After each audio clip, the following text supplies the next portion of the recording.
Каналыма қош келдіңіздер. Бүгін біздер судак балығынан котлет жасаймыз. Ол үшін алдын ала жуып тазаланған балығымызды ет тартқыштан өткізіп аламыз. Балықты сүйегінен арылтып, тазалап, или болмаса магазинде готовый осындай судактың сазаның пюресі сатылады. Кез келген балықтан жасауға болады, кез келген балықтың пюресінен жасауға болады, етті жерінен.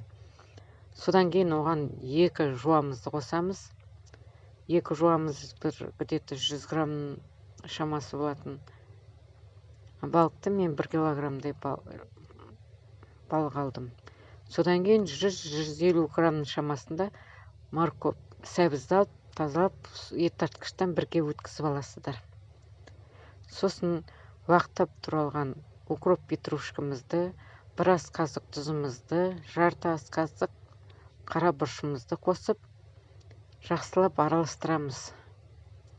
Әбден жақсылап араластырғаннан кейін нанның уағын, қатырылған нанның уағын, былайша айтқанда сухари, панировочный сухари дейді, сондайды қосып, 1 жұмыртқа қосамыз.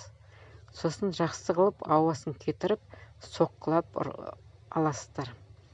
Содан кейін оны 1 сағатқа қойып қоясыздар холодильникке. Содан кейін ұнымызға құрт сияқты етіп бәрін шарик қылып жасап алғаннан кейін ұнымызға аунатып аласыздар барлығында.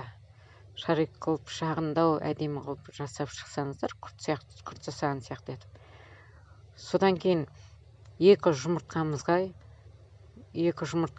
тұз бұрыш қосып, или 3 жұмыртқадан жасауға болады, тұз бұрыш қосып араластырып алып, ұнға аунатылған котлетімізді жұмыртқаға аунатып аласыздар. Жұмыртқаға сіздер тұз бұрышын қосасыздар, кішкене.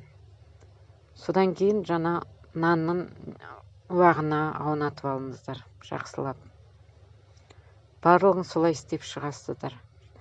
Каналыма жазылмаған болсаңыздар, жазылып кеттіңіздер, болашақта салған видеоларымды көріп тұрасыздар.